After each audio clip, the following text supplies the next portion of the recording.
10-year note yields continued to push lower. Recall yesterday we saw a big move lower in yields. We traded all the way up as high as, call it, north of 160 over the last several sessions, only to see a big reversal yesterday. We continued that reversal, just not in the same dramatic fashion. We did push down a few basis points, actually ending up the day nearly unchanged. But certainly a couple of things on the headlines. We had a tepid CPI number today, and that big 10-year note auction that we've been waiting for, that $38 billion, that had everybody kind of concerned, given the fact that a few weeks ago a 7-year note auction saw its weakest demand on record. So we did not see that with today's 10-year note auction. We actually got demand roughly equal to what it was last month.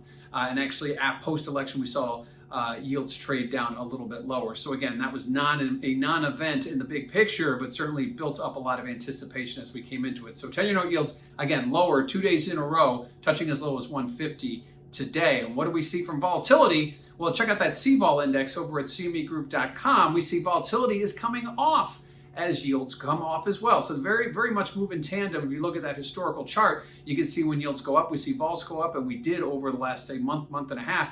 But now we're seeing yields come off, and quickly volatility reverses as well. So volatility coming off as we trade off those extreme highs in yields. And lastly, what do we have ahead? Well, tomorrow we get the PPI numbers, and we get the claims numbers. Looking at the claims number a little more specifically, that's expected to come back to about 725,000 filings for the last week.